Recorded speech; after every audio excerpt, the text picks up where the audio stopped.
For this problem, we are going to be calculating area under the curve using a line. So I'm going to just draw my quick sketch here. I have 0.5x minus 2, so starting at -2, slope of a half. And I just need a sketch for this. It's going to cross the x-axis at 4. And we're going to find the area from 0 to 7.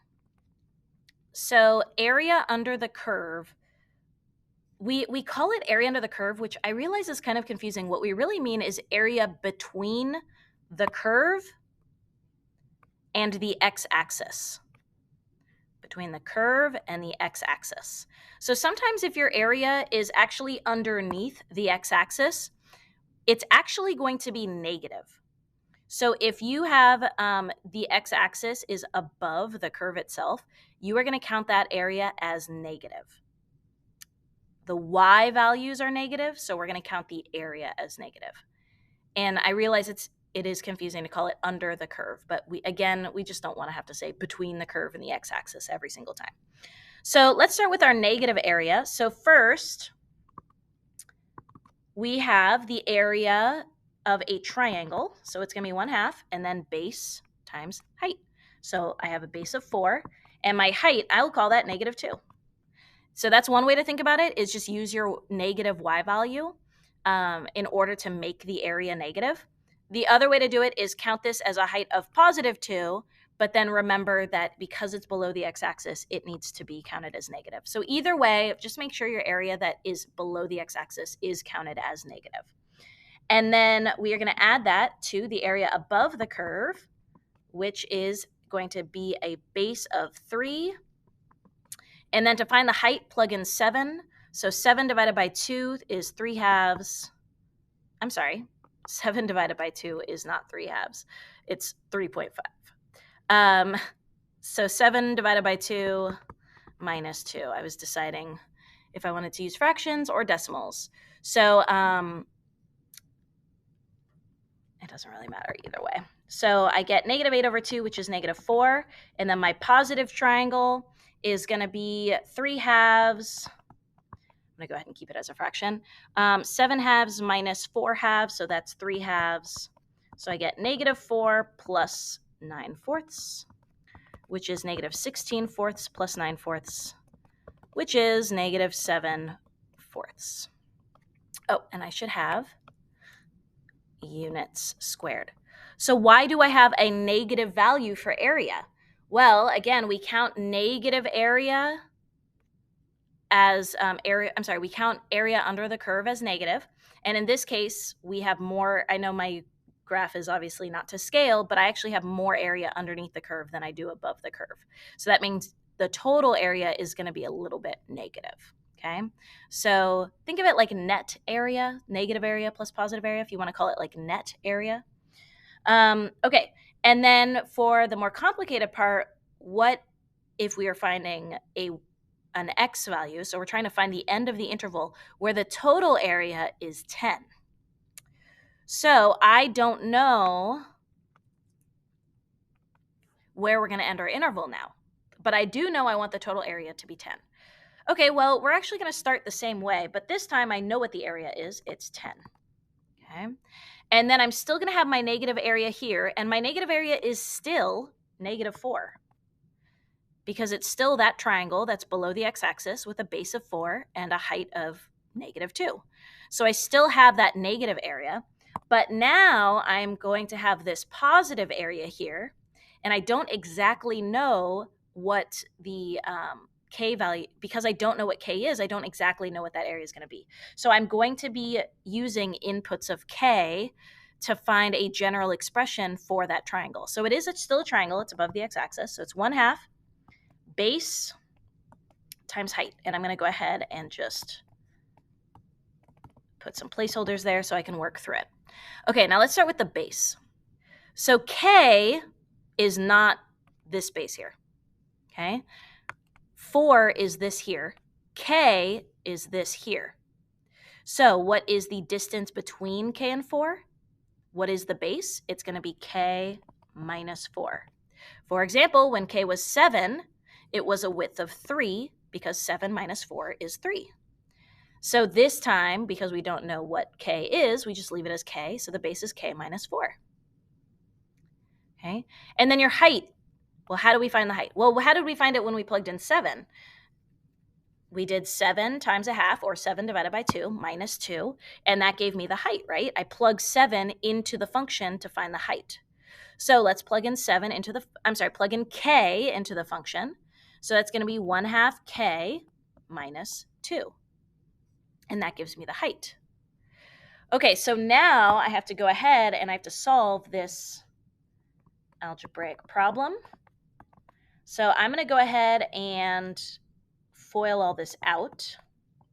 So that's going to be 1/2 k squared minus 2k, so minus 4k plus 8. I go ahead and add 4 to both sides, so I get 14 is equal to, and then I'm also going to go ahead and distribute the positive 1/2. So it's going to be 1/4 k squared minus 2k plus 4. Okay, well, I notice I have a quadratic. I'm going to go ahead and get rid of my fraction just because I'm not a fan of having a 1/4 there. So I'm going to multiply everything through by 4. So that gives me 4 times 14 is 40 plus 16, so 56 is equal to, and I'm going to multiply that by 4, multiply by 4, and multiply by 4. Let's get it all on the same side. Again, you might do this in a different order, and that's totally fine. You could subtract the 14 and the 4 first before you multiply by 4. It doesn't matter. You also don't have to multiply by 4. I just think it's easier when you're factoring. So minus 40. Okay, now to solve for k, I'm going to try to factor this. If I can't factor, then I'm going to have to use the quadratic formula. So always factor first. I'm even going to write that down. Always factor first. If it doesn't work, use the quadratic formula. So you will have to use the quadratic formula in this class occasionally.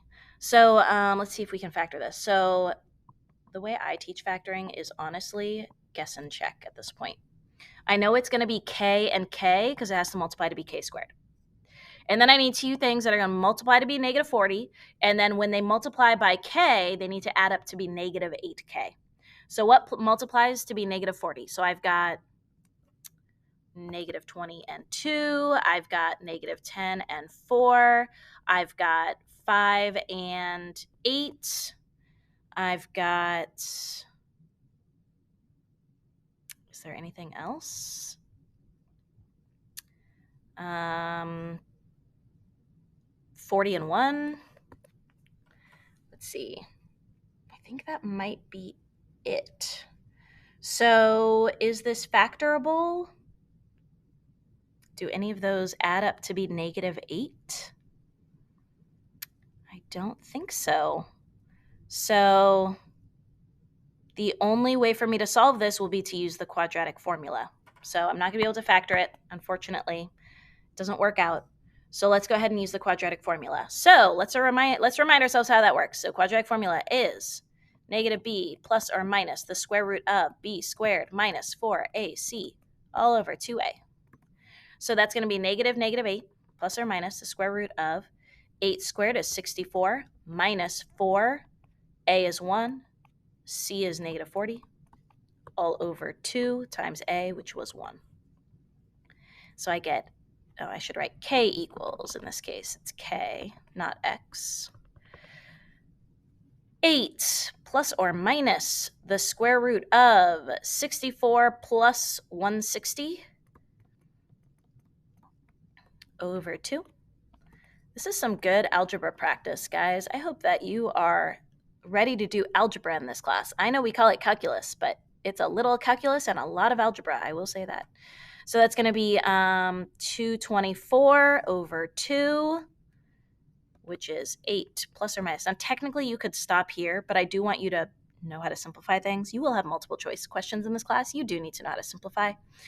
So 224, if I divide that by 2, I get 112. If I divide that by 2, that's 2 and 56. If I divide 56 by 2, I get 28. If I divide that by 4 and 7. Okay, so I can take out a 2, I can take out another 2, and I'm left with 14. So I'm going to take out 4 root 14 all over 2, which is 4 plus or minus 2 root 14. So I got 4 plus or minus 2 root 14. Now, because we said that the k value has to be greater than 0, that means that we are only going to count our positive, because 4 minus 2 root 14 is a negative number. A quick way to figure that out would be that 2 root 4 would be 4. 2 root 14 is bigger than 4. So 4 minus a number bigger than 4 is clearly going to be negative. So we are actually only going to count the positive value here. So in the context of the problem, you always want to check your answer, what makes the most sense. Sometimes it's possible that the negative would be positive, and then that would be maybe a secondary answer. Again, not for this particular problem, but you always want to consider, like, does it make sense to be positive or negative, or possibly both work? So always consider that. But that is it. We did have to use the quadratic formula, so be prepared to do that in this class. But you should also know how to factor, because you will be factoring a lot in this class as well.